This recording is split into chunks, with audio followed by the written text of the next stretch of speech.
All the videos here on my channel tell you what to do with your hair, but if your hair is bleached or if you bleach people's hair as a hair professional, there are definitely things you really shouldn't do. And they're in this video, so keep on watching as we get into what not to do to bleached hair. Hello and welcome to the world of Craig. Yes, that's me, I'm Craig, and this is my channel where we get into all things hair and sometimes a little bit of beauty. Elephant in the room, yes, he's brunette again. I've only just done it. I'm sure there'll be some content coming sometime soon all about that. But I thought that we would have a roundup of my top tips for bleached hair. So whether you are a hair pro, as I've already said in the splashy intro, or you bleach your hair at home, these are things you really shouldn't do, or you should be very mindful of doing them if you are going to do them. Very quickly before we get into the video, the autumn is here in London and this is probably the last video that I will film here using the natural light. I've had some comments saying that the sound is very echoey, and I agree, sometimes it is a little bit echoey from over here. But if I get a microphone, then it means I have to edit the videos differently, etc, etc, etc. And it's very tricky. I won't go into it because it's quite boring, and I'm sure that a lot of you would be bored by it.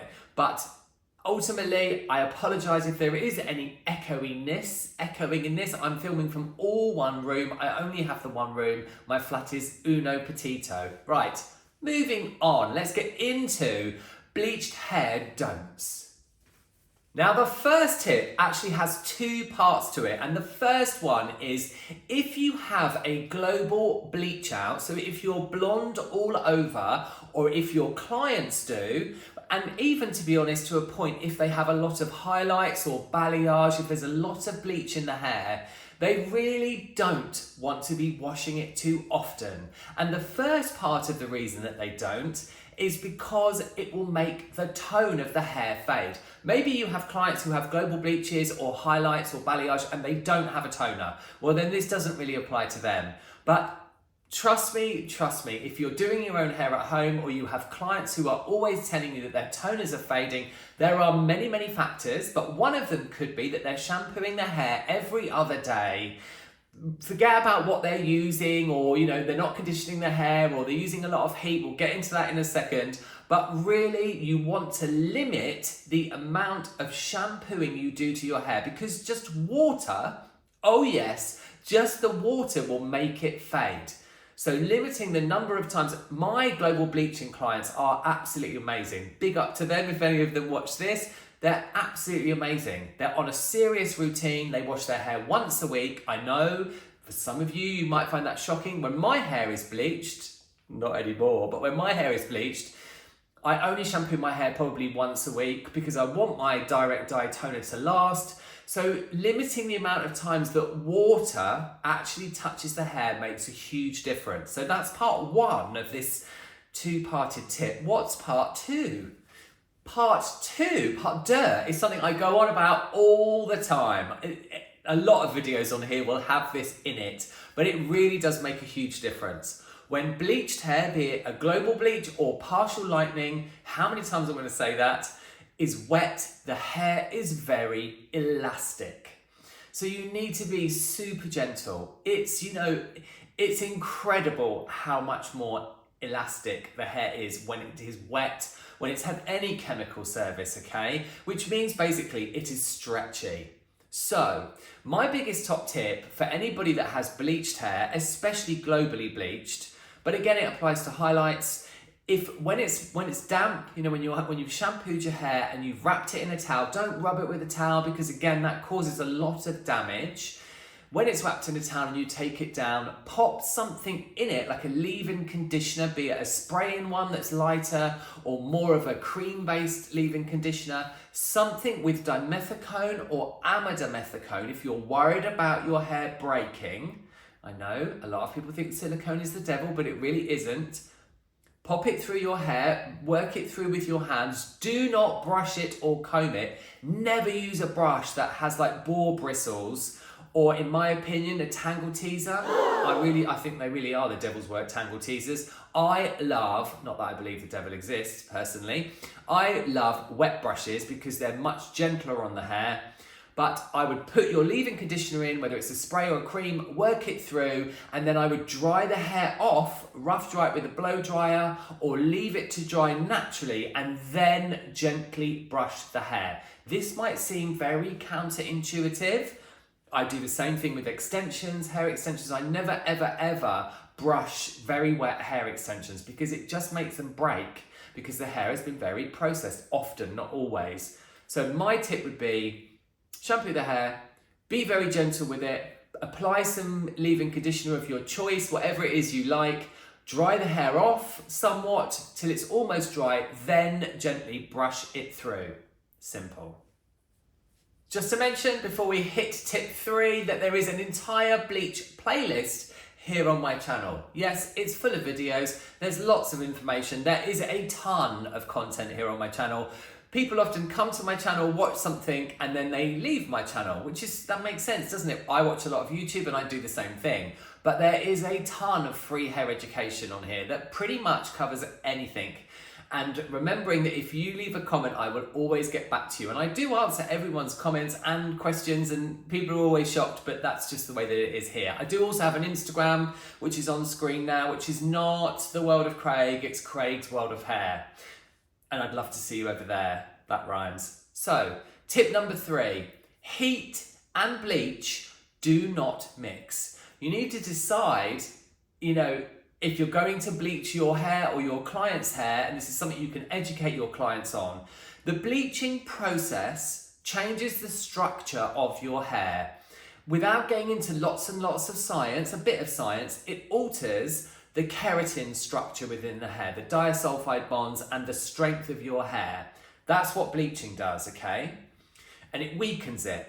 The end, okay? Even if your hair is in really good condition after bleaching, having some of the melanin and the disulfide bonds like jimmied about, if you like, will try not to get too scientific, will make a huge difference to the strength. We've already talked about elasticity, and of course you can use K18 leave-in molecular mask to address the elasticity. That's a lot to say in one sentence, and I would suggest that anybody does. There's a whole playlist on here about K18. I'm not paid to say that. That's just how I roll in the salon with my clients. But then heat does a very similar thing. Did you know that when you apply heat to your hair, whether it's bleached or not, the internal structure of your hair changes? That's why it holds a curl or a wave or whatever it is, or you smooth it out. That is changing the internal structure. So a lot of heat mixed with bleach does a double whammy of that, if you like, and can really cause a lot of damage. Am I saying that you should never put heat on your hair if you have it bleached? Absolutely not. But I would say have a straightening iron with a thermostat, or a curling tong or a wand with a thermostat. I would say if you have like a beach waver, one of those clampy wavers, be very careful how long you keep it clamped on for. I've seen on dancers and models, I've seen a lot of breakage from a lot of hot styling. Always use a heat protector and leave-in conditioner, and I would layer products up if you are going to use heat. You can do it successfully without causing damage as long as you're careful and the temperatures are lower. And it's also worth knowing that bleached hair does curl, wave, straighten at a much lower temperature because the bonds in the hair, the structure of the hair is already compromised. So please be careful if you have bleached hair and you're using heat. Now this next point is something I already have a video here on my channel on, and it's all about why I would not tone bleached hair with permanent colour. There's an awful lot of science and technical information in that video. I will link it in the description box below, but I would never tone bleached hair with permanent colour, even with a lower volume of peroxide, because the chemical reaction, the energy, the ammonia and the peroxide, in my opinion, is just too much for bleached hair, especially if it's sensitized. And especially if you're trying to get the hair to be, if the hair hasn't lifted as much as you wanted it to and you're trying to get the hair lighter. So you will need more ammonia and a higher level of peroxide perhaps, and that could be detrimental to the condition of the hair. Is that wrong to do? Absolutely not. If you do that, am I saying that you are wrong? No, but I am telling you what my preferred process is. And I would always use either a demi-permanent colour, a semi-permanent colour like a direct dye, because that has a much lower exchange of energy. The other thing as well is if you're using something that's very pigmented, that is a permanent colour, you might find that it deposits too much colour and then the hair looks darker and deeper and doesn't reflect the light as much as you wanted it to. You know, it's a very fine line between having a zingy blonde and then a blonde that's overtoned with too much pigment and looks dark. So my top tip would be, do not use permanent colour to tone bleach. Is that wrong? No. But would I tone it with that? No. And finally, I've left a biggie till last. Now, whether you are a hair pro or whether you are doing your own hair at home, this makes a huge difference. Do not, if you're globally bleaching, do not leave your roots long enough that they get, because everyone's hair grows at a different rate, so I can't give you very specific times, but long enough that they get longer than about 3/4 of an inch long, okay? Because that takes them away from the body heat. It is actually chilly here in my apartment today. That gets them longer and further away from the body heat from the scalp, that it will be tricky to lift. Now, this specifically or especially applies if you're doing your own roots at home, okay? And if you are of a darker natural level. You need the heat from the body in order to get the lift. And if you're a hair professional and you've had results in the past that have had banding, you know, where the hair hasn't lifted quite enough, it is probably for that reason. So I always say to clients that are coming, and there's no reason to make a big deal of it. If you have the knowledge and you have the experience of it, then it takes a lot of the fear out of that sort of thing. You could, of course, have a different price for just a 6 weekly retouch and over 6 weekly. I know a lot of people do that. I charge for my services by the hour, so it's a bit different, but you do whatever suits you.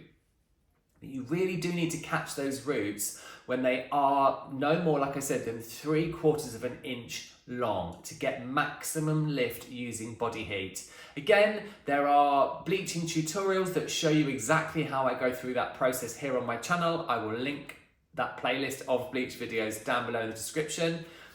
But if you're a hair pro and someone is getting into bleaching for the first time, I would, in the initial consultation, when I do a strand test as well, I would go through that exact fact that they're going to have to maintain it and come into the salon regularly. My global bleach clients don't go any longer than 7 or 8 weeks maximum, and they keep on their roots all the time so that they don't get that banding and they get an even result that stays bright and zingy. And if you're doing your own hair at home, I know it might sound overwhelming to think that you have to do it so often, but trust me, doing it yourself is a big enough thing as it is. I'm not really an advocate for home hair bleaching, but I know for a lot of people it is not an option to go to a salon, and that's completely fine.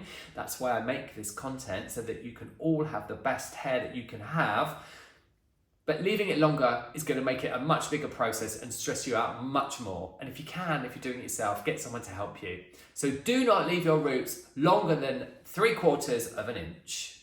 So that's it for our look at what not to do to bleached hair. I think if I had to sum everything up, be very careful with the hair when it's wet. Whether you are a hair pro or you're doing your own hair at home, heat, not your best friend if your hair is really bleached. Stay away from any products that are super harsh or could also affect the structure of your hair. Of course, good hair care always makes a difference, but it's not going to make a miraculous amount of difference. If you've really damaged your hair with something, then really the only thing to do is to cut it off. Controversial yet bold. A huge thank you if you've come to the end of the video. I really appreciate you watching my content because I really love putting these videos together. If you did enjoy it and find it helpful, then you know exactly what to do. You liking this or sending it to somebody else really helps because it pushes my content out to more people. And at the end of the day, my channel is all about all of us having the best hair that we can, regardless of whether we're doing it ourselves or we are hair professionals like my good self. You all take lots and lots of care, and I'll see you all in the next one.